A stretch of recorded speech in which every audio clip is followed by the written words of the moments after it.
श्री स्वामी समर्थ. स्वागत आहे तुमचं माझ्या YouTube चॅनलवरती. आजचा दिवस तुम्हाला खूप छान, सुखाचा, समाधानाचा जाऊ देत. हीच मी स्वामींच्या चरणी प्रार्थना करते आणि आज या नवीन व्हिडिओला सुरुवात करते.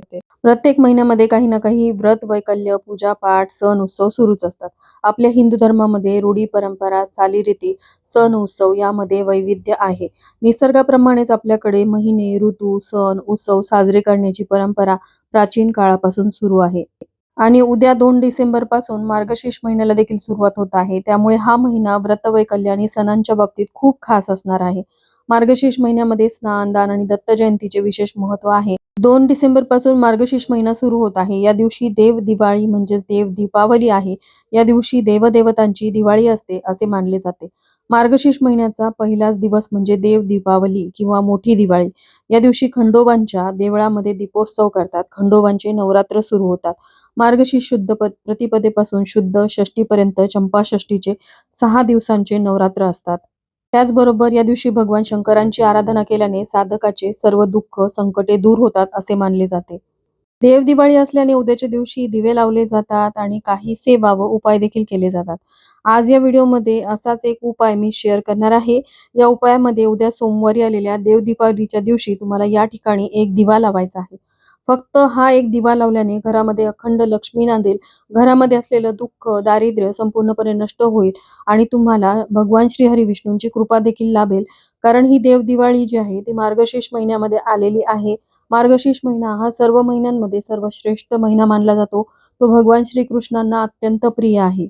तर हा उपाय कशा प्रकारे करायचा आहे, दिवा कुठे लावायचा, दिव्यामध्ये अशा कोणत्या वस्तू आपल्याला टाकायच्या आहेत, नंतर त्या दिव्याचं काय करायचं, ही संपूर्ण माहिती जाणून घ्यायची असेल तर व्हिडिओ स्किप न करता शेवटपर्यंत बघा.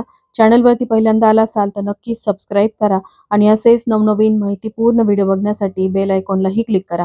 त्यामुळे जेव्हाही मी नवीन व्हिडिओ अपलोड करेन तेव्हा त्याचं नोटिफिकेशन सर्वात आधी तुम्हाला मिळेल आणि तुम्ही एक पण व्हिडिओ मिस करणार नाही. उद्याच्या दिवशी हा जो उपाय आपल्याला करायचा आहे तो दिवसभरामध्ये तुम्ही कधीही करू शकता. सकाळी जर वेळ मिळाला तर सकाळी करा किंवा संध्याकाळी तुम्ही हा उपाय करू शकता. तर हा उपाय करण्यापूर्वी उद्याच्या दिवशी तुम्हाला पहाटे लवकर उठायचं आहे. उद्याची तिथी ही खूप शुभ आहे, त्यामुळे उठल्यानंतर घराची स्वच्छता करायची. कारण बघा उद्यापासून मार्गशीर्ष महिना सुरू होत आहे आणि मार्गशीर्ष महिन्यामध्ये देवी लक्ष्मीची सेवा उपासना केली जाते. आणि देवी लक्ष्मीला स्वच्छता अतिशय प्रिय आहे. त्यामुळे घराची स्वच्छता करून घ्यायची. त्यानंतर आपल्याला अंघोळ करून सर्वप्रथम देवपूजा करायची आहे. त्यानंतर आपल्याला हा उपाय करायचा आहे. हा उपाय करण्याचं कारण म्हणजे जर तुमच्या आयुष्यामध्ये खूप आर्थिक संकट वारंवार येत असतील, घरामध्ये पैसा येतो, तुम्ही खूप कष्ट करताय, मेहनत करताय, त्याचा मोबदला म्हणून जोही पैसा घरामध्ये येतो, तो फार काळ टिकत नाही. बघा लक्ष्मी ही अतिशय चंचल आहे. ती एका ठिकाणी कधीही टिकून राहत नाही. तुमच्या घरामध्ये पैसा येतो याचा अर्थ लक्ष्मी तुमच्यावरती प्रसन्न आहे, पण ती स्थिर नाही. त्या चंचल लक्ष्मीला आपल्या घरामध्ये टिकून ठेवायचं असेल, अखंड नांदवायचं असेल, तर मग हा उपाय तुम्हाला उद्याच्या दिवशी आवर्जून करायचा आहे. कारण पैसा जो आहे तो पैशाला खेचत असतो. तुमच्यापासून माझ्यापर्यंत प्रत्येकाला पैसा हवा आहे आणि देवी लक्ष्मी त्याच घरामध्ये नांदते जिथे पैसा आपल्या मूलभूत गरजा भागून थोडाफार तरी शिल्लक राहतो. त्याचबरोबर जर घरामध्ये अशांतता असेल, सतत वादविवाद, भांडण, कलह होत असतील, कोणाशीही कोणाचं पटत नसेल, पती-पत्नीमध्ये देखील वादविवाद विकोपाला जात असतील, तर अशा ठिकाणी देखील देवी लक्ष्मी राहत नाही. तिला शांतता अतिशय प्रिय आहे आणि म्हणूनच आपल्या घराच्या सुख, शांती, समाधानासाठी उद्याच्या दिवशी हा उपाय करायचा. काही विशिष्ट तिथींवरती उपाय केले तर जी ही नकारात्मकता आपल्या घरामध्ये आहे किंवा जेही वास्तुदोष निर्माण झालेले आहेत, ते देखील अशा साध्या सोप्या उपायांनी नाहीसे होऊ शकतात. तर आता आधी सांगितल्याप्रमाणे तुम्हाला हा उपाय जो आहे तो दिवसभरामध्ये कधीही करता येईल. तुम्ही देवपूजा झाल्याबरोबर लगेचच हा उपाय करू शकता. तेव्हा तुम्हाला वेळ नसेल तर तुम्ही संध्याकाळी करू शकता. पण हा दिवा जो आहे तो तुम्हाला रात्री 12 पर्यंत सुरू ठेवायचा आहे. ज्यांना सकाळी शक्य नाही झालं त्यांनी संध्याकाळी दिवे लागणीच्या वेळेस करावा. संध्याकाळी 6:30 ते 7:30च्या दरम्यान. कारण ती वेळ जी आहे ती लक्ष्मीच्या आगमनाची वेळ मानली जाते आणि त्या वेळेमध्ये घरामध्ये सकारात्मक ऊर्जा जी आहे ती प्रवेश करत असते. म्हणून शक्य झालं तर संध्याकाळी करा किंवा सकाळी तुम्ही करू शकता. तर हा उपाय करण्यासाठी आपल्याला एक दिवा घ्यायचा आहे. हा दिवा कोणत्याही धातूचा नाही तर मातीचा घ्यायचा आहे. मातीच्या पंतीमध्ये देवी लक्ष्मीला आकर्षित करण्याची क्षमता असते. म्हणून दिवाळीमध्ये आपण जे दिवे आणलेले आहेत त्यातलाच एखादा नवीन असलेला दिवा तुम्ही घेऊ शकता किंवा तो वापरलेला असेल तर तो स्वच्छ धुवून घ्यायचा आहे. आणि हा उपाय करण्यासाठी देवघरासमोर आसन टाकून बसायचं. बघा, हा दिवा प्रज्वलित करण्यापूर्वी देवघरासमोरील दिवा आणि धूप अगरबत्ती सुरू असावी, कारण कोणतीही सेवा आपण अग्नीच्या साक्षीने करत असतो. तर या दिव्यामध्ये आपल्याला शुद्ध गाईचं तूप घालायचं आहे. लक्ष्मी प्राप्तीची सेवा करत असताना शुद्ध गाईचं तूपच घातलं जातं. त्यानंतर या दिव्यामध्ये आपल्याला कलाव्याची वात घालायची आहे. कलावा म्हणजे लाल पिवळ्या रंगाचा जो धागा असतो, तो आपल्याला या दिव्यामध्ये घालायचा आहे. कलाव्याचा धागा देवी लक्ष्मीला अतिशय प्रिय आहे. तर कलाव्याचा धागा तुम्हाला 2 वातीच्या आकारामध्ये कट करून घ्यायचा आहे. 2 धागे घेतल्यानंतर त्या 2 धाग्याची एक वात करायची आणि या दिव्यामध्ये घालायची. तुमच्या घरामध्ये कलावा नसेल तर 2 जोड वाती घ्यायच्या. त्यांना तुम्हाला थोडंसं कुंकू आणि लाल करायचं आहे. शिवाय तुम्ही हळद देखील थोडीशी लावू शकता. या दिव्यामध्ये आपल्याला ती वात लावायची आहे. त्यानंतर आपल्याला या दिव्याला आसन द्यायचं आहे. त्यासाठी एक प्लेट घ्यायची. प्लेटवरती आपल्याला थोडेसे तांदूळ घ्यायचे आहेत. अखंड तांदूळ घ्यायचे, कुठेही तुटलेले, फुटलेले घ्यायचे नाहीत.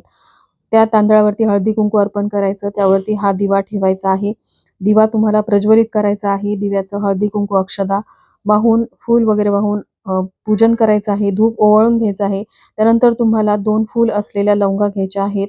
शिवाय ₹1 नाणं घ्यायचं आहे. एक अखंड विलायची किंवा वेलची घ्यायची आहे. या तीनही वस्तू आपल्याला उजव्या हातामध्ये पकडायच्या आहेत आणि एक वेळा श्री महालक्ष्मी अष्टकम आणि एक वेळा आपल्याला श्री सूक्तमचं पठण करायचं आहे. एवढी सेवा करून झाल्यानंतर मग तुम्हाला ह्या तीनही वस्तू त्या दिव्यामध्ये टाकायच्या आहेत. आता सांगितल्याप्रमाणे हा दिवा तुम्ही सकाळी लावला असेल तर तो रात्री 12 पर्यंत तुम्हाला सुरू ठेवायचा आहे. मध्येच जर दिवा शांत झाला तर तो पुन्हा तुम्ही प्रज्वलित करू शकता. पण दिव्यामध्ये असलेलं तेल संपत आलं की पुन्हा त्या दिव्यामध्ये तुम्हाला तेल घालायचं आहे. तर रात्री 12 पर्यंत हा दिवा सुरू राहावा याची काळजी घ्यायची. त्यानंतर तो आपोआप शांत झाला तरीही चालेल. त्यानंतर दुसऱ्या दिवशी सकाळी उठल्यानंतर मग तुम्हाला अंघोळ वगैरे करायची आहे. अंघोळीनंतर तुम्ही देवघरासमोर आल्यानंतर तो जो दिवा आहे तो तुम्हाला तिथून उचलायचा आहे. याखाली आपण जे तांदूळ ठेवलेले आहेत ते तांदूळ तुम्हाला धान्याच्या म्हणजे तांदळाच्या डब्यात टाकायचे. या उपायाने तुमच्या घरामध्ये धनधान्याची कमतरता राहणार नाही. आणि दिव्यामध्ये आपण जी कलाव्याची वात, लवंग आणि वेलची घातलेली आहे ते तुम्हाला निर्माल्यामध्ये टाकून द्यायचं आहे.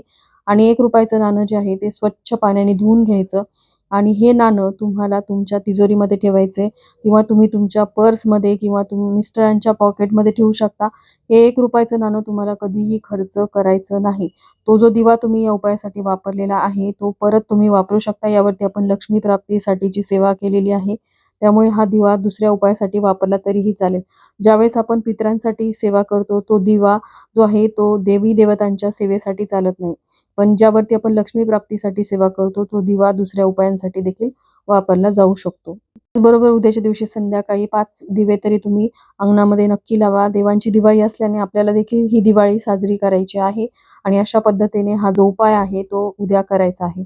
तर चला, याबरोबरच आजचा हा व्हिडिओ मी इथंच एंड करते. व्हिडिओ आवडला असेल, थोडा जरी हेल्पफुल वाटला असेल तर लाईक, शेअर, सबस्क्राईब करा. श्री स्वामी समर्थ.